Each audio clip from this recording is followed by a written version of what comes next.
Salut à tous, on se retrouve aujourd'hui pour parler du FC Barcelone en ce vendredi 17 mars. On commence tout d'abord avec les photos de l'entraînement du jour, l'avant-veille du match contre le Real Madrid. Donc on va commencer tout d'abord avec Gavi à l'entraînement du jour. On peut voir aussi Robert Lewandowski ou même le cerveau Xavi, les gars. Regardez en fond d'image, les gars, c'est le logo qui sera sur le maillot du Barça. Ça est maintenant dans les installations du FC Barcelone lors de l'entraînement du jour.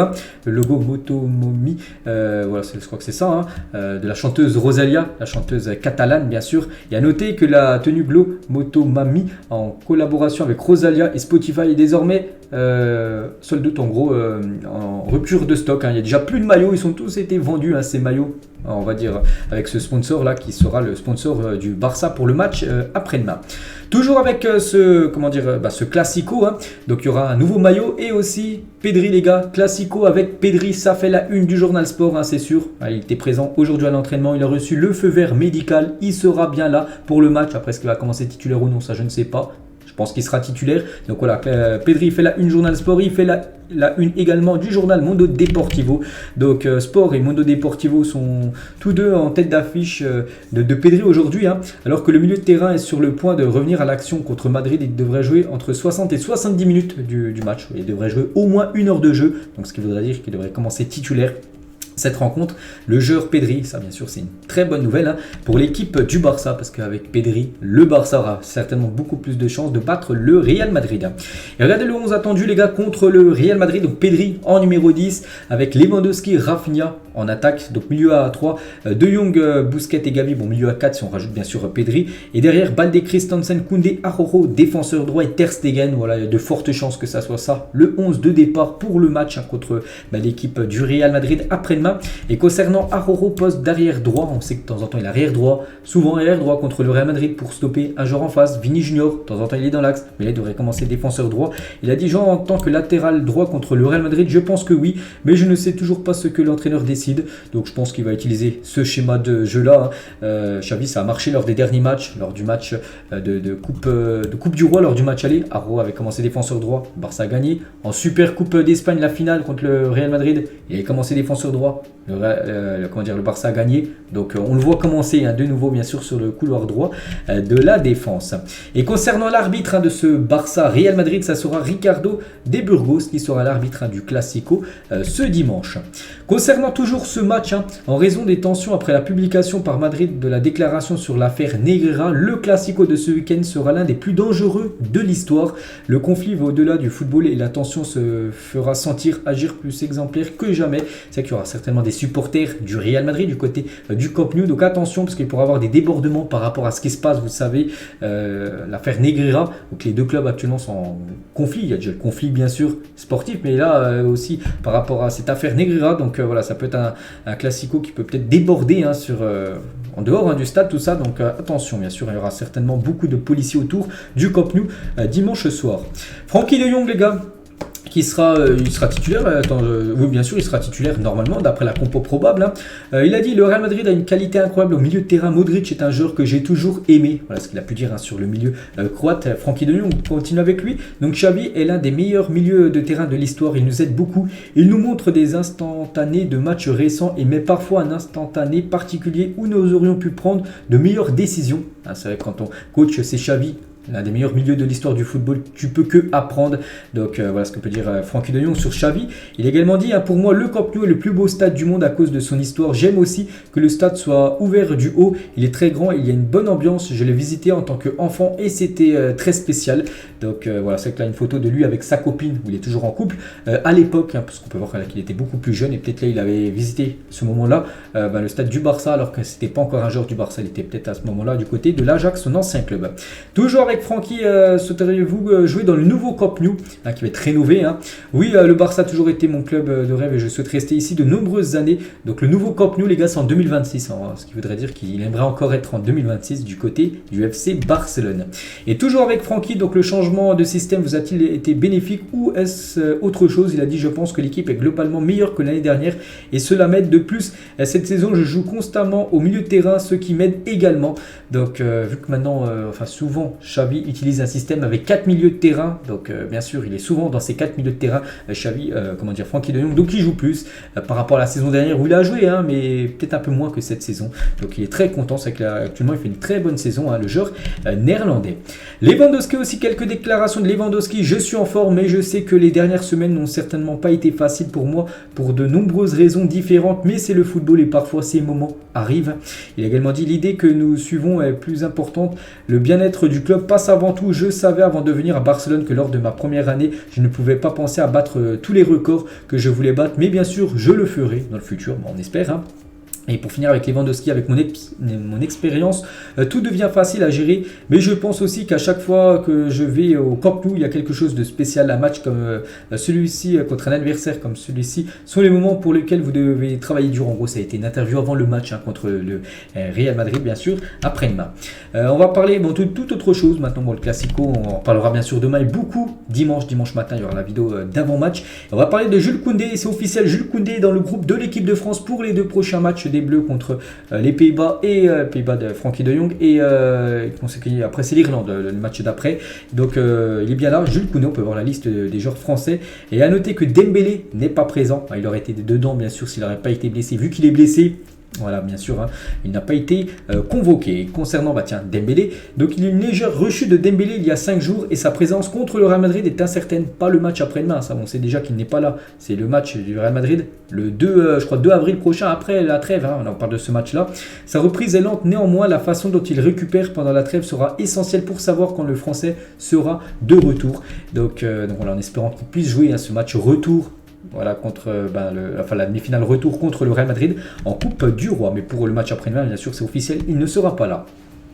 Et toujours avec Dembélé, c'est Alphonso Davies, quelqu'un lui a posé une question. Le joueur le plus dur que vous avez affronté, il a dit je ne vais pas mentir, certains l'ont peut-être déjà remarqué, c'est Ousmane Dembélé qui lui a plus gêné dans sa carrière. Et c'est vrai que Dembélé, le gars est rapide, j'ai fait de mon mieux et j'ai tenu bon. Et c'est que là, sur cette action-là, au même moment là, le Barça aurait dû bénéficier d'un penalty. Souvenez-vous, c'était lors de match de poule, je crois que c'était le premier match du Barça au Bayern Munich où le Bayern s'est imposé 2-0. Pourtant le Barça, je me souviens au début de match, il y avait des grosses occasions, on se souvient Lewandowski, bref, on va pas revenir sur ça. Mais là, il y a faute, d'Alphonso Davies. L'arbitre n'avait rien dit. Ça a été un penalty oublié pour le Barça. Pour cette Ligue des Champions, ça va peut-être changer la donne. Peut-être le Barça aurait été bien sûr qualifié pour les 8e. Bref, on va pas revenir sur ça.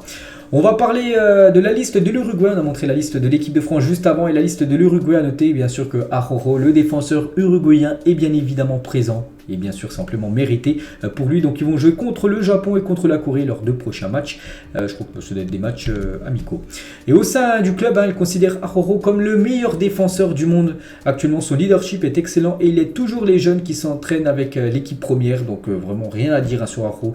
Même ses performances, tout ce qu'il fait actuellement du côté du club, c'est à chaque fois très bien fait. Donc, voilà, vraiment un joueur, on espère qui va rester de nombreuses années du côté du FC Barcelone. Et toujours avec lui, donc concernant le Real Madrid, a également tenté de signer Araujo en 2018, mais le joueur avait finalement choisi de rejoindre le Barça. Tant mieux, ça a été dur de le voir sous les couleurs du Real, mais bien sûr c'est bien un joueur du Barça, on espère de nombreuses années. On va parler de ce joueur aussi qui aurait pu être un joueur du Barça. À un moment donné, le Barça était sur le point de payer 100 millions d'euros pour Lautaro Martinez. J'ai pas dit qu'ils allaient le payer là, lors du mercato, parce que là, on parle plus du tout d'une rumeur à Martinez, surtout qu'il y a Lewandowski. Mais il y a un moment donné, il y a peut-être l'année dernière, j'en sais rien, il y a peut-être 2 ans, donc le Barça a failli payer ces 100 millions d'euros pour acheter l'attaquant argentin Lautaro Martinez. Du coup, ça s'est pas fait. Javier Tebas, président de la Liga, est certainement fan, on le sait, du Real Madrid. Si je suis fan du Real Madrid à cause du poste que j'occupe, j'ai perdu ma passion pour le Real Madrid. En gros, il dit qu'il est neutre, même si on sait qu'il a vraiment un penchant pour le Real Madrid. Le poste qu'il occupe, c'est pour ça qu'il ne peut pas dire qu'il est plus pour une équipe que pour l'autre, même si on sait bien sûr qu'il préfère le Real Madrid, parce qu'on peut le voir tellement qu'il essaie de mettre le Barça plus bas de terre, là, depuis quelques temps quand même. Je ne pense pas que Barcelone ait payé les arbitres, mais c'est une situation qui nécessite une réponse claire par rapport à l'affaire Negreira. Toujours avec Javier Tebas sur la Porta, tu fais une erreur, agir comme une victime n'est pas bon, c'est la mauvaise façon de faire. Et concernant l'affaire Negreira, j'avais dit il y a quelques jours qu'il n'y avait pas que le Barça, soi-disant, qui aurait peut-être payé des arbitres. Donc de nombreux clubs comme l'Atlético Madrid, le Rayo Vallecano ou même Valence ont bénéficié bénéficié aussi des services de Negreira dans le passé. Donc voilà, je pense qu'on va encore beaucoup parler de ça là dans les prochaines semaines et toujours avec tes basses. Hein. Pour que Messi revienne au Barça, beaucoup de choses devraient changer. J'adorerais le revoir en Liga et pour lui, il dit que Messi est le plus grand joueur de tous les temps. Et tiens, on va parler de Léo Messi. Donc d'après un journaliste, Juan Fontes, il a dit Messi rêve de retourner à Barcelone. On le sent quand même qu'il aimerait revenir du côté de Barça, même si c'est très complexe, on le sait. Et n'oubliez pas que sa famille, donc Messi attend que Barcelone bouge. Xavi veut le signer et Antonio et ses enfants veulent retourner à Barcelone vivre. Donc voilà, toujours la situation de Messi. Pour moi, je sais pas, n'oubliez pas que Gérard Romero, il avait dit, je crois, il y a 2-3 jours, il y avait 60% de chances que Messi revienne au Barça. Pour moi, ça peut se faire. Vraiment, ça va s'accélérer là dans les premiers jours du mercato, quand on sera fin juin, début juillet. Là, vraiment, on va voir vraiment si c'est possible ou non le retour de Léo Messi. Et toujours avec lui, quand Lionel Messi s'offre un quintuplé avec le Barça, on sait qu'Alain en a marqué un quintuplé il y a quelques jours, mais Messi tient ce Barça, Leverkusen, et 5 buts inscrits bien sûr par Léo Messi. On va parler d'une autre légende du côté du club, c'est Johan Cruyff, le regretté Johan Cruyff. Jouer au football est simple, mais jouer simple est la chose la plus difficile du monde. Voilà, je ne vais rien dire de plus, il a totalement tout dit, l'ancien joueur légendaire néerlandais. On va parler du Barça qui fera un investissement financier important pour signer Johan Foyth et Victor Roque cet été. C'est quand même deux cibles. On sait qu'il y a aussi Gundogan, il y a peut-être le retour de Messi. Mais ces deux joueurs aussi sont vraiment des cibles. Victor Roque, j'ai dit au poste de numéro 9 aussi, Johan Foyth. Et donc voilà, c'est ces deux joueurs. Et voilà, ils vont essayer de dépenser beaucoup d'argent déjà sur ces deux joueurs-là. Et après le reste, s'il y a des options à faire, vraiment des bons coups à faire sur le mercato, le Barça bien sûr se positionnera sur d'autres joueurs. Concernant Nico Gonzalez, ce joueur du Barça prêté à Valence, donc il a décidé de rejoindre Valence au lieu de la Juventus parce que le manager Gattuso l'a appelé et l'a convaincu de rejoindre le club. Il souhaitait également rejoindre un club qui lui permettait d'avoir beaucoup de temps de jeu avec l'idée de revenir au Barça et donc c'est pour ça qu'il est du côté de Valence. Après je suis pas du tout la saison de Valence, je sais pas s'il joue beaucoup ou non, mais voilà, il préférait quand même rejoindre plutôt Valence que l'équipe de la Juventus ou peut-être il aurait été plutôt barré par rapport à son temps de jeu, sinon autant rester au Barça bien sûr, c'est pour jouer le même nombre de minutes que du côté de la Juve. Donc voilà, concernant sa situation, Gonzalez. Et concernant Abdé, joueur du Barça également prêté lui à Osasuna, donc Abdé devrait revenir à Barcelone et rejoindre la première équipe cet été. Il va faire la pré-saison avec le club et si Xavi voit que vraiment il a le potentiel pour rester en équipe première, il restera en équipe première. Et aussi si une belle offre arrive, le Barça pourrait peut-être le vendre, on verra aussi ce que ça donnera pour Abdé. Bourif Fati, c'est le papa d'Ansu Fati, a regardé chaque match du Barça cette saison. Il voyage souvent avec l'équipe première et séjourne dans le même hôtel que les joueurs. Donc c'est la personne tout à droite, c'est le papa d'Ansu Fati. On peut voir Jorge Mendes, son agent au milieu. Et donc en fait il suit tout le temps son fils, bien sûr. Donc bien sûr il est très influent dans la carrière de son fils. Et concernant Ansu Fati, je vous ai dit, lui veut rester au Barça, mais bon. On n'est pas sûr qu'il reste parce que ça peut être bien sûr une grosse rentrée d'argent si le Barça a besoin de faire rentrer de l'argent dans les caisses l'été prochain. Et on finit, c'est l'une des dernières photos les gars, Zinedine Zidane. Il n'a jamais joué au Barça mais bon ça reste une légende du football. Il a parlé d'Iniesta. On ne parle plus du Barça ou du Real Madrid, on parle d'un joueur de football qui a fait rêver tout le monde. Je l'ai admiré, le Ballon d'Or, c'est vrai qu'il l'aurait mérité, surtout en 2010. Il a été quand même buteur en finale de Coupe du Monde. Quand il gagne le mondial, il avait fait une année exceptionnelle et c'est pas lui qui avait remporté le Ballon d'Or. Je sais plus c'était qui, je crois que c'était Messi qui l'avait remporté en 2010. Il aurait tellement mérité voilà, ce Ballon d'Or bien sûr. Le joueur Iniesta. Et l'avant-dernière photo les gars, c'est par rapport au nombre de buts inscrits en Ligue des Champions. C'est que le Barça n'inscrira plus de buts en Ligue des Champions vu que le Barça est éliminé. N'oubliez pas que le Barça c'est la 3e équipe en Europe à avoir inscrit le plus de buts dans l'histoire de la Ligue des Champions. 667 buts, il y a seulement le Bayern et le Real Madrid qui ont inscrit plus de buts que le Barça en Ligue des Champions. Donc pas mal d'être sur le podium. Et pour finir, on finit avec un tirage au sort de la Ligue des Champions. C'était il y a 5 ans jour pour jour et le Barça tapait l'AS Roma pour les quarts de finale de cette Ligue des Champions. Bon, malheureusement, le Barça s'est imposé au match aller et malheureusement au match retour, le Barça avait subi sa première remontada qu'on avait fait une au PSG l'année d'avant. Donc là, contre l'AS Roma, ça a été une remontada au match retour. Ils avaient été éliminés. Je me souviens aussi d'une autre remontada qui avait fait mal. C'était celle contre Liverpool, je crois, 1 ou 2 années après, avec ce match 3-0 pour le Barça au match aller, 4-0 perdu au match retour. Donc voilà, c'était le tirage au sort, c'était il y a 5 ans.